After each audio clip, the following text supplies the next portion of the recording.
This month in the studio, we've been working on learning note names, or at least reviewing note names.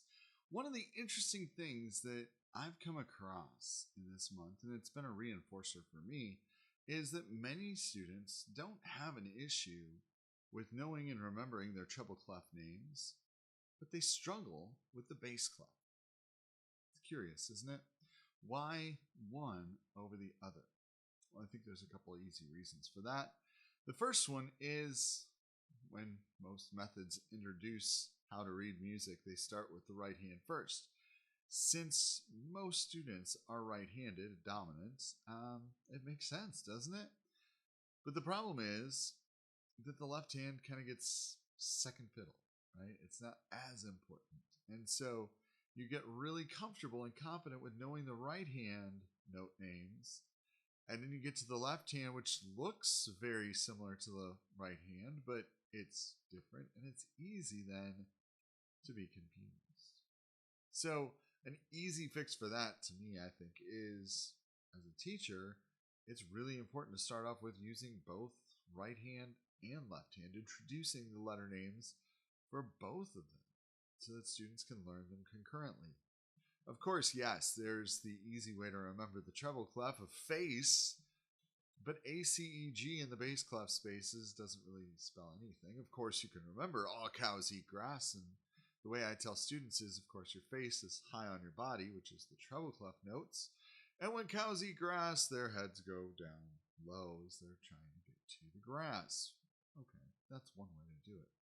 But I think another thing in part of this is, of course, because of that right hand dominance, the left hand kind of gets, well, not really used as much, at least to begin with.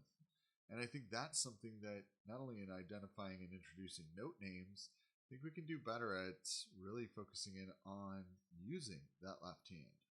Of course, it won't be as good and as strong and confident as the right hand because, well, dominance.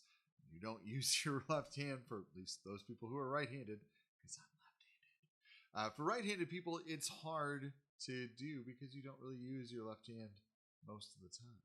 Now, yeah, I am left-handed, and things are a little bit different for me, but I still remember even starting piano at 5, having a hard time with remembering the bass clef notes. Now, that shouldn't be the case, right? Because I'm left-handed. But the reality is I started with my right hand just like all other students. And so I became very comfortable and confident in knowing where my right hand notes were. And left hand was just kind of that afterthought. Now, to play, it was easier because I was used to using my left hand. So right hand at first felt a little awkward, but it became very easy a lot quicker. And so for me now, since I started at age 5, I'm pretty comfortable and adept with both hands. But I think this idea of knowing note names for treble clef and bass clef is a really important thing. Obviously, yes, we want students to know where the notes are. However, as you become more knowledgeable and experienced as a musician, you're not sitting there identifying each note as, ooh, that's E, oh, that's B, oh, that's D. You're not doing that. You're basically getting to the point where, and I equate it to this, that when you're beginning to learn how to read, you're sounding out words, right? You're sitting there, at. I remember doing this with my girls when they were little. Now, I don't have to do that with them, and they don't have to do it for themselves either because they've had enough experience reading and looking at words and understanding words and language that they can just identify it by sight. Music's the same way, where the more time you spend with knowing and identifying those note names, the easier it's going to be to say, oh, look, that's up. But then on top of it, what you're doing is you're adding in that idea of reading the direction of the notes, reading the intervals of the notes. So all of this goes together to make that work. But to me, the fundamental foundation of it all is having that grasp on where those note names are.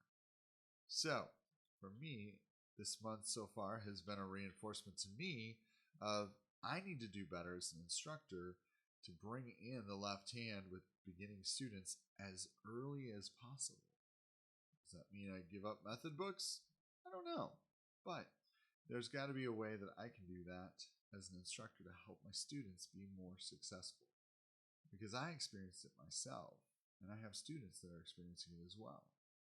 So, just some thoughts. If you've got some thoughts on why this is an issue, I'd love to have you leave those in the comments.